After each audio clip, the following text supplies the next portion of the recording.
जी नाज़रीन, अस्सलाम वालेकुम। क्या हाल चाल है आपके? दो मौजूआत पर आपसे बात करनी है। एक तो ये है कि फैसल वाडा की ताहयात नाअहली का केस लगा हुआ है और उसके हवाले से जो समाअत हुई है उसमें कुछ हैरान कुन इंकशाफात हुए हैं और वो जो नमाज बख्शवाने गए थे उनके गले रोजे पड़ गए हैं।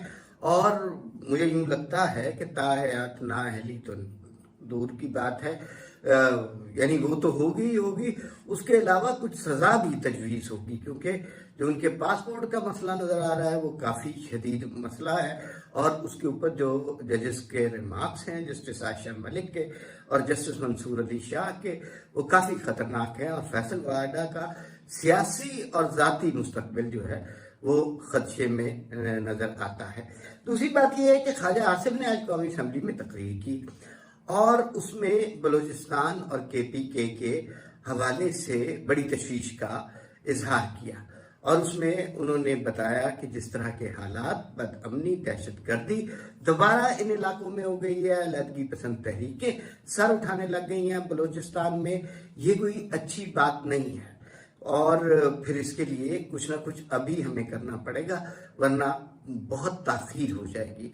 और फिर वफाकी काबीना में भी उन्होंने बलूचिस्तान के हकूक़ के लिए आवाज़ बुलंद की और उन्होंने कहा जी कि उसके लिए कोई कमीशन बनाया जाए, कोई बलूचिस्तान की फौरी रिलीफ के लिए, और वहाँ पर लोगों के जहनों पर, जिस्मों से ज़्यादा जहनों पे जो जख्म लगे हैं उन्हें मुंदमिल करने की कोशिश की जाए।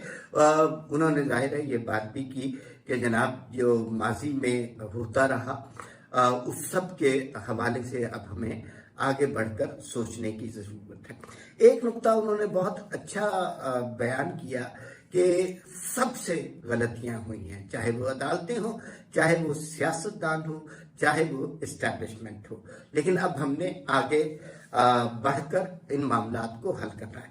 ख्वाजा आसिफ दरअसल किस बात की तरफ इशारा कर रहे हैं वो भी इस वीलॉग में डिस्कस होगा। पहले बात कर लेते हैं फैसल वाडा साहब की। फैसल वाडा साहब की तारीख थोड़ी सी आपको बता दें कि ये वही साहब हैं जो कराची में एक बड़ी हैवी ड्यूटी बाइक के साथ फिरते थे और उनके साथ पूरा एस्कॉर्ट चलता था। फिर उसके बाद बेतहाशा इनके जो है असासे हैं। फ़ख्र दुरानी हमारे दोस्त हैं, उन्होंने फैसल वाडा के जो असासों के हवाले से बेइंतहा मेहनत की और बड़े अरसे के बाद वो ये प्रूव करने में कामयाब हुए। हालात ऐसे थे कि प्रूव नहीं, सामने की बात थी, लेकिन कहीं से इज़्न नहीं मिल रहा था, इजाज़त नहीं मिल रही थी, मेरा कम से कम ये ख्याल। तो वो जब मिला तो जाहिर है वो सारी कलई खुल गई और वो असासे और बैरून मुल्क जायदादें, वो सारा कुछ खुलकर सामने आ गया। ये वही साहब हैं जो एक शो में जो है वहाँ पर फौजी बूट लेकर आ गए थे और जो बेसिकली एंकर की, मीडिया की, सहाफत की इससे ज़्यादा तौहीन नहीं हो सकती। लेकिन चूंकि ये रिप्रेजेंट उस क्लास को करते थे और मेरे ख्याल में उस क्लास को भी सोचना चाहिए कि अगर ऐसे लोग आपको रिप्रेजेंट करेंगे तो फिर आप लोग कहाँ जाएंगे। ये बहुत गौर कर तलब बात है। फिर एक दफ़ा फैसल वाडा का ये बयान भी सामने आया जिसमें उन्होंने कहा कि 5,000 बंदों को लटका दिया जाए तो ये मुल्क ठीक हो जाएगा। जाहिर है वो 5,000 बंदे वो होंगे जो फ्रॉड करते होंगे, जो करप्शन करते होंगे और ये सब कुछ करते होंगे। ये बड़ा पुराना नैरेटिव है कि कुछ बंदे लटका दिए जाएं तो ये मुल्क ठीक हो जाएगा। बंदे लटकाने से कभी भी मुल्क ठीक नहीं होता। मेरे ख्याल में पार्लियामान की इज्जत से, वोट के एहतराम से, अदलिया के मुनसिफाना फैसलों से मुल्क बचते हैं। बंदे लटकाने से मुल्क नहीं बचते। माजी में जिन लोगों ने 5-5 हज़ार, 10-10 हज़ार, लाखों के हिसाब से बंदे लटकाए हैं, वो भी अल्टीमेटली इसी सोच पर, इसी नतीजे पर पहुंचे हैं कि जो पार्लियामान का एहतराम करना ही ज़रूरी है। और फिर आपको याद होगा कि फैसल वाडा बयानात की वजह से बड़े मारूफ हैं। इमरान खान के दौर में एक बयान उन्होंने दिया था कि जनाब के अभी 10 दिन या 2 हफ्ते ठहरते हैं, पाकिस्तान में इतनी नौकरियां होंगी कि एक एक आदमी के लिए 10-10 नौकरियां होंगी। और शायद कोई कसम शसम भी उठा ली थी, वो इस तरह की हरकतें करते हैं। जावेद चौधरी को शायद ये इंटरव्यू दिया था तो उन्होंने कहा इतनी नौकरियां होंगी, उन्होंने कहा जी मसला ही कोई नहीं, इतनी नौकरी, खान की स्ट्रेटजी बड़ी कामयाब हो गई। तो बेसिकली ये उसी प्रोपेगेंडे को फैलाते थे। 2 हफ्ते के बाद पूछा तो कोई और बहाना बना दिया।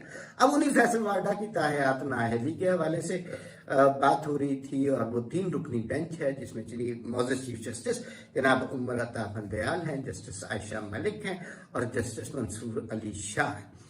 अब उसमें जस्टिस आयशा मलिक ने एक नया सवाल उठा दिया।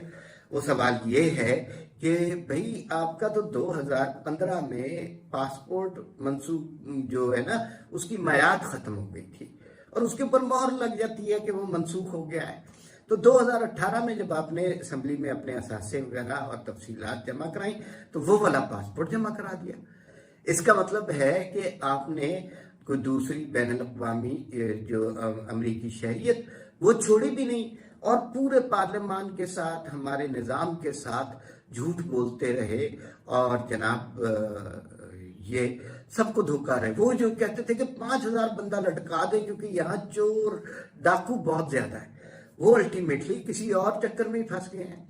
अब ताहयात नाअहली का सिर्फ सवाल नहीं रहा, अब तो पूरे सिस्टम के साथ फ्रॉड करने का मामला है। आपने गलत पासपोर्ट, आपने एक जो डिस्कार्डेड किस्म का पासपोर्ट है वो जमा करा दिया और उसकी बेस पे आप कभी वजीर रहे, कभी सेनेटर रहे, कभी कुछ रहे। तो ये देखिए कितना बड़ा फ्रॉड है, और इनकी बातें सुने और करते क्या है।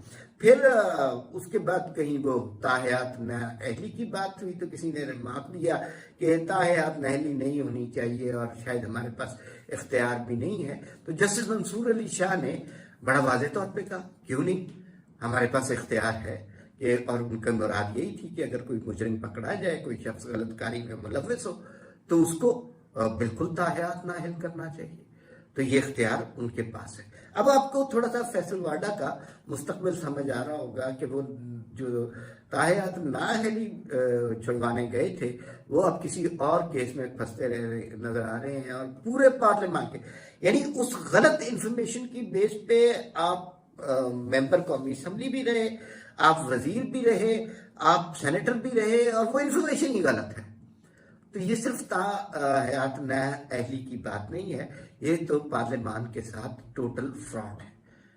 और इमरान खान साहब को यकीनन इस बात का इल्म होगा, इनके करतूतों का इल्म होगा, तो तभी तो वजीर बनाया, और ना कुछ उनसे पूछा ना कुछ। तो ये बहुत खतरनाक बात है फैसल वाडा साहब के लिए।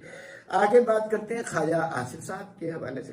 ख्वाजा आसिफ साहब ने असम्बली में तकरीर भी की और बड़ी तशवीश का, बड़ी परेशानी का इजहार किया कि KPK में और बलूचिस्तान में जो अमन व अमान की सूरत हाल है, KPK बलूचिस्तान में अलहदगी पसंद तहरीकों का जोर शुरू हो गया है। लोग बहुत सारी चीज़ों पर नाला है, कोई मिसिंग पर्सन के बारे में बात कर रहा है, कोई आज़ादी की बात कर रहा है, कोई जो है अपने हकूक़ का मुतालबा कर रहा है। हकूक़ का मुतालबा की बात तक तो ठीक है, वो ज़रूर होना चाहिए, लेकिन ये जो अलहदगी पसंद तहरीकें अचानक जोर पकड़ जाती हैं तो इसका मतलब है कि लोगों का पार्लियामान पर, निज़ाम इंसाफ पर और वफाक के ऊपर एतमाद ख़त्म हो रहा है। ये बहुत ख़तरनाक बात है। उधर KPK में सूरत हाल क्या है, उनके वजीर जो हैं आतिफ खान साहब, अचानक जंगल में आग की तरह खबर फैली कि आतिफ खान साहब को तालिबान की तरफ से पर्ची मिल गई है और 80 लाख रुपए उन्हें जमा कराने को कहा है। फिर सलीम साफी साहब ने तालिबान की जो आगे से जवाब आया वो बताया, उन्होंने कहा कि हमने तो कोई इस तरह की पर्ची नहीं भेजी। तो ये बहरहाल सवात जैसे इलाके में KPK के मिनिस्टर घुस नहीं सकते। ख्वाजा आसिफ साहब ने इस मसले को इशू बनाकर साथ ये बात की कि हर इदारे से गलतियां हुई हैं।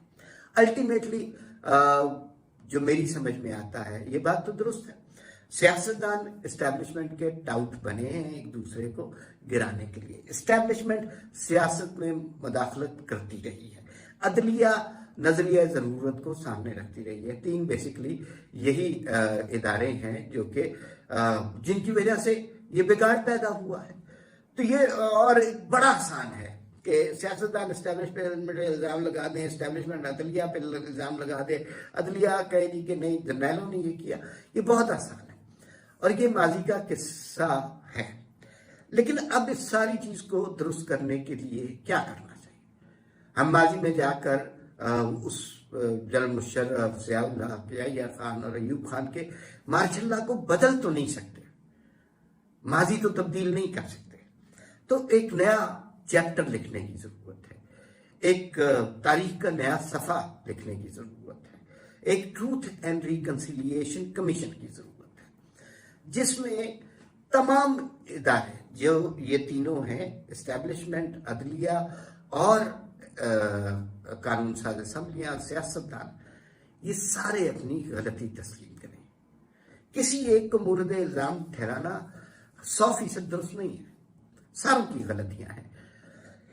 एक दफा बैठकर इकरार करें अपनी गलतियों का, जमहूरियत पर ईमान लाएं, वोट को इज्जत देने का दम भरे और उसके बाद आगे चले, वरना ये इल्जाम तराशी में मामला बहुत ज्यादा खराब हो जाएंगे। ख्वाजा आसिफ की तकरीर से मुझे यूं लगा कि वो इसी जानिब इशारा कर रहे हैं। ये बात हम काफी अरसे से सुन रहे हैं, लेकिन ये बात अब समातों से टकराने के अलावा अब अमल में तब्दील हो जानी चाहिए। जो इस मुल्क के बड़े हैं, जो अरबाब बस्त कुशाद हैं, उनको बहरहाल मुस्तकबिल के लिए फैसला करना होगा। इस मुल्क के माजी को देखकर हमें अपनी गलतियों से सीखना होगा, हाल की तरफ नजर करनी पड़ेगी और मुस्तकबिल की राहें तलाश करनी पड़ेगी। अगर हम ऐसा नहीं करेंगे तो हमारे दामन में सिर्फ इल्जाम तराशी, नोक झोंक और एक दूसरे के खिलाफ बदजुबानी आएगी। ये वक्त की बहुत जरूरत है कि तमाम लोग, तमाम इदारे अपनी गलतियों को तस्लीम करें और जमहूरियत पर एक मुत्तफिक का फैसला करके आगे बढ़े। फिर वक्त इतना ही, फिर मुलाकात होगी। अल्लाह हाफिज।